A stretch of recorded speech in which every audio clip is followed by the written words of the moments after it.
once we get to a formal change order that impacts scope and certainly has a budget impact, usually goes back to potentially whoever signed the SOW, whether it's the CIO, CFO, president. If it requires a change order based upon that project governance, it tends to need somebody senior, because part of the process of them signing is to educate them on what this is about.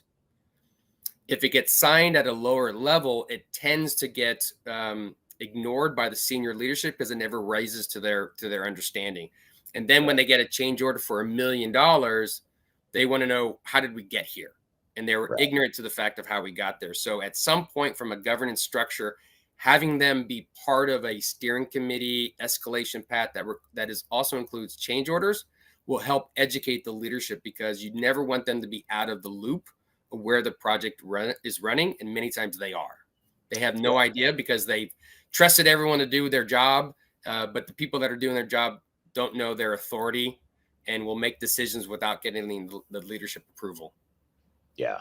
And oftentimes, one way to view change orders is to view change orders as a potential symptom of something deeper. Usually there's a root cause behind why are we doing change orders. I mean, you think about the common reasons why.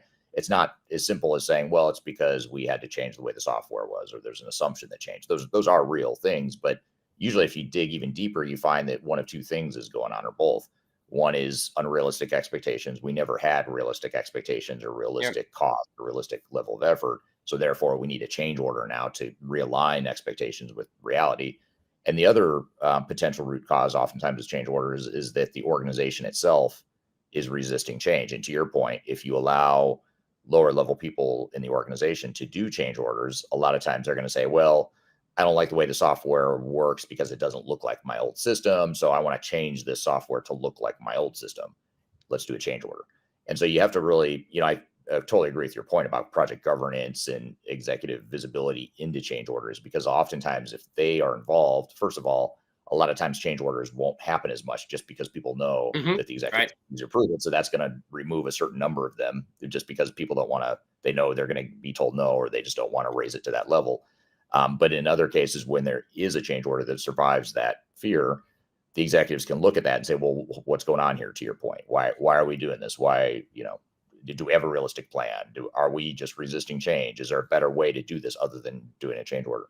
So I think there's a lot of good that comes from executives reviewing. And to follow up with that on some of our expert witness cases, when we get called in to a case like this, or a situation where there's frequent change orders, and often the change order scope of budget is exceedingly high. Let's say it's a $5 million implementation and every change order we're seeing is $1 million.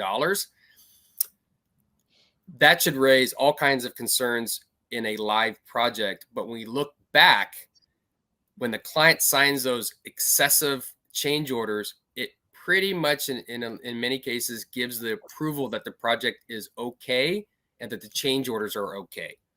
So if you truly have a problem of how the project is progressing, but you're signing the change orders, as I mentioned, one party is rarely 100% at blame. That's a concern from us from a client plaintiff perspective, is they're doing a horrible job. It used to be 2 years and now it's 5 years and we still don't have a working system.